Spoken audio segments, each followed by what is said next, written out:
ফিলিস্তিনের president Mahmoud Abbas Vatican সিটিতে pope লিওর সাথে এক জরুরি বৈঠকে মিলিত হয়েছেন। এই বৈঠকে গাজায় অবিলম্বে যুদ্ধ বন্ধ করা এবং সাধারণ মানুষের কাছে মানবিক সহায়তা পৌঁছানোর জরুরি প্রয়োজনের উপর সবচেয়ে বেশি জোর দেওয়া হয়েছে। ভ্যাটিকানের পক্ষ থেকে জানানো হয়েছে এই আলোচনা আন্তরিক ছিল এবং দুই নেতাই দুই রাষ্ট্র সমাধান অর্থাৎ ইসরায়েল ও ফিলিস্তিনি নামে দুটি আলাদা রাষ্ট্র বাস্তবায়নের মাধ্যমে সংঘাত শেষ করার কথা বলেছেন। এটি ছিল পোপ লিও এবং প্রেসিডেন্ট আব্বাসের মধ্যে প্রথম সামনাসামনি সাক্ষাৎ। এর আগে তারা শুধু ফোনে কথা বলেছিলেন।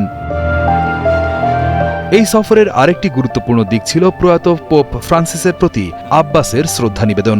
রোমে পৌঁছেই আব্বাস পোপ ফ্রান্সিসের সমাধিতে ফুল দিয়ে শ্রদ্ধা জানান। তিনি বলেন, পোপ ফ্রান্সিসকে ভোলা সম্ভব নয়, কারণ তিনি ফিলিস্তিনকে রাষ্ট্র হিসেবে স্বীকৃতি দিয়েছিলেন।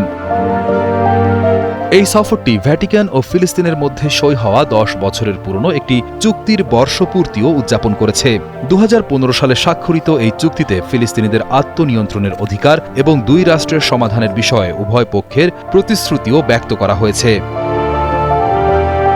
এই চুক্তিতে ইহুদি, খ্রিস্টান ও মুসলিম সবার জন্যই জেরুজালেম শহরের ধর্মীয় ও আধ্যাত্মিক গুরুত্বকেও স্বীকৃতি দেওয়া হয়েছে।